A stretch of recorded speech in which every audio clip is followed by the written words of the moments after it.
आज हम चुनावी सुर्खियों से थोड़ा परे हटकर एक जनादेश की गहराई को समझने की कोशिश करेंगे। हम देख रहे हैं मध्य प्रदेश के बड़वानी निर्वाचन क्षेत्र को ये समझने के लिए कि जमीनी स्तर पर असल में राजनीति कैसे काम करती है।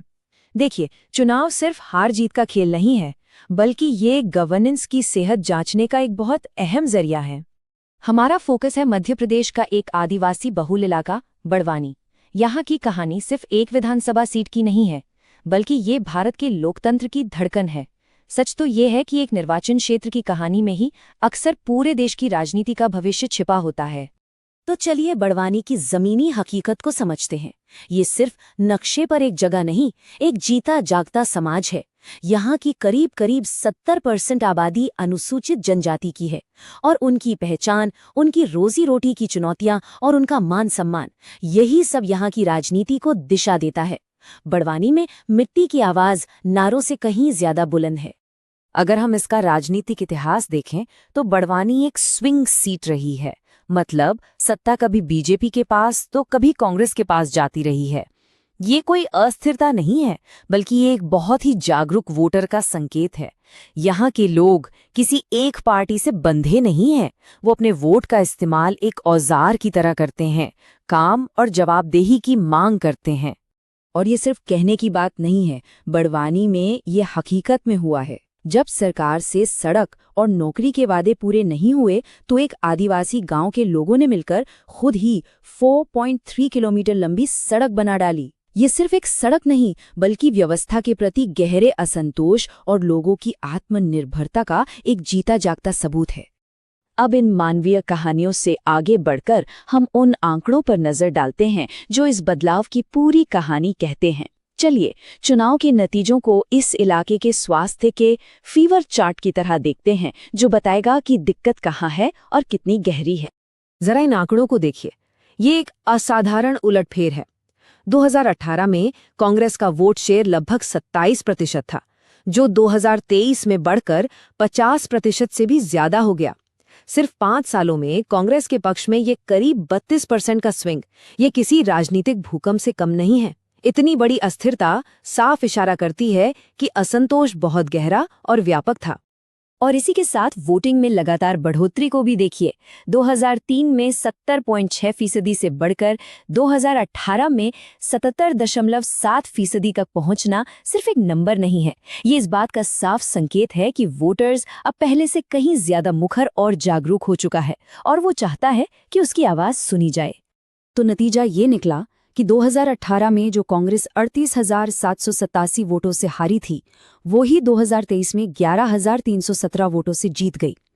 ये इतना बड़ा चुनावी स्विंग अपने आप में एक पहेली है, जिसका जवाब ऊपर के विश्लेषण से तो बिल्कुल नहीं मिल सकता।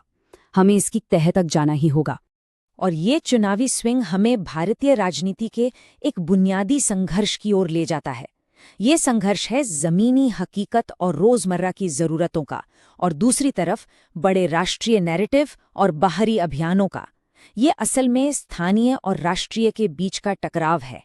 यहाँ 2 एजेंडे आमने सामने थे। एक तरफ थे जमीनी मुद्दे, अधूरी सड़कें, मनरेगा की रुकी हुई मजदूरी, स्कूल छोड़ते 8,400 बच्चे, राशन मिलने में दिक्कतें। और दूसरी तरफ थे राष्ट्रीय मुद्दे, बड़े नेताओं के चेहरे, हाई प्रोफाइल प्रोजेक्ट्स और दिल्ली मुंबई से चलाए जा रहे डिजिटल अभियान। 2023 में बड़वानी ने दिखा दिया कि जमीनी मुद्दों की पकड़ कभी कभी राष्ट्रीय लहरों पर भी भारी पड़ सकती है। और यहीं हमें लोकतंत्र का एक मूल सिद्धांत याद आता है। एक लोकतंत्र में हर व्यक्ति की गरिमा और सार्वजनिक संवाद की जिम्मेदारी सबसे ऊपर होती है। जब राजनीति लोगों की रोजमर्रा की चिंताओं को समझती है और स्थानीय जरूरतों पर एक सार्थक बातचीत को बढ़ावा देती है, तभी वो इन संवैधानिक मूल्यों को सही मायने में स्थापित करती है। उम्मीदवारों की अपनी प्रोफाइल ने भी इस चुनाव में एक निर्णायक भूमिका निभाई। एक तरफ कांग्रेस के 50 साल के MBA डिग्री वाले राजन मंडलोई थे, जिनकी छवि जमीन से जुड़े एक पैरोकार की थी, तो दूसरी तरफ बीजेपी के 63 साल के 2 बार के विधायक प्रेम सिंह पटेल। उम्मीदवारों की पढ़ाई लिखाई, समुदाय से उनका जुड़ाव और लोगों के बीच उनकी छवि, इन सब ने नतीजों पर बहुत गहरा असर डाला। अब हम बड़वानी के उस सामाजिक ताने बाने को समझते हैं जो यहाँ की राजनीति की दिशा तय करता है।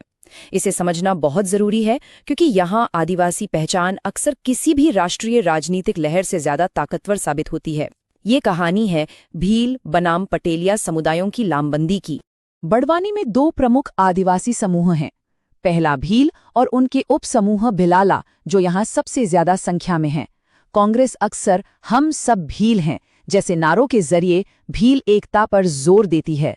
दूसरी ओर पटेलिया जनजाति है जो खुद को भीलों से अलग मानती है और जिसे बीजेपी पटेल नाम के पारंपरिक नेतृत्व से जोड़कर अपने साथ लाने की कोशिश करती है।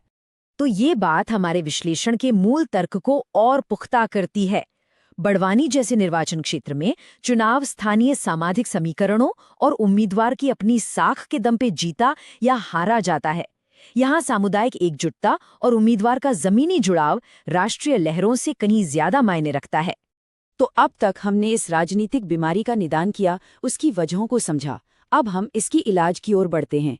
हम सिर्फ अतीत का विश्लेषण नहीं करेंगे बल्कि भविष्य के लिए एक रणनीतिक खाका भी तैयार करेंगे। ये समय है एक साफ और एक्शन लेने लायक राजनीतिक ढांचा पेश करने का जिसकी नींव में गवर्नेंस हो। चलिए एक रणनीतिक विश्लेषण करते हैं। कांग्रेस की ताकत, कमजोरियां, अवसर और खतरों को देखते हैं। ताकत है एक पढ़ा लिखा आदिवासी नेता और जयस जैसे मजबूत स्थानीय नेटवर्क। वहीं 2023 की जीत का कम अंतर और एक कमजोर पार्टी संगठन उनकी कमजोरी है। अवसर बीजेपी के शासन में मौजूद कमियों का फायदा उठाने में है, तो खतरा बीजेपी के ताकतवर राष्ट्रीय नैरेटिव और उनके संसाधनों से है। अब रणनीति के लिए डेटा का इस्तेमाल करते समय एक बहुत जरूरी सिद्धांत को ध्यान में रखना होता है। देखिए, असरदार शासन के लिए डेटा तो जरूरी है, लेकिन हमारे कानून ये भी सुनिश्चित करते हैं कि लोगों की निजता और उनकी सहमति की रक्षा हो। नागरिक और राज्य के बीच विश्वास की नींव इसी सिद्धांत पर टिकी है। डेटा का नैतिक इस्तेमाल ही आधुनिक और जन केंद्रित शासन का आधार है। इस पूरे आकलन के आधार पर एक 4 आयामी रणनीति सामने आती है जिसे हम चतुर्मुख सिद्धांत कह सकते हैं। पहला, लोग, महिलाओं, युवाओं, किसानों जैसे हर तबके तक सीधे पहुंचना। दूसरा, क्षेत्र, डेटा के आधार पर जरूरतों के हिसाब से गांवों पर ध्यान देना। तीसरा, नैरेटिव, स्थानीय विकास बनाम टूके वादों की कहानी को मजबूती से आगे रखना। और चौथा, गठबंधन, स्थानीय प्रभावशाली लोगों और सामुदायिक नेताओं के साथ मजबूत गठजोड़ बनाना। तो आखिर में ये सब एक ही केंद्रीय विचार पर आकर रुकता है। आधुनिक राजनीति सिर्फ चुनाव जीतने का खेल नहीं है, ये लोगों की बेहतर सेवा करने के लिए एक व्यवस्थित, डेटा पर आधारित और इंजीनियर्ड तरीका अपनाने के बारे में है। ये डेटा से जीत तक का रास्ता है जिसका आखिरी मकसद बेहतर शासन के लिए एक जनादेश तैयार करना है।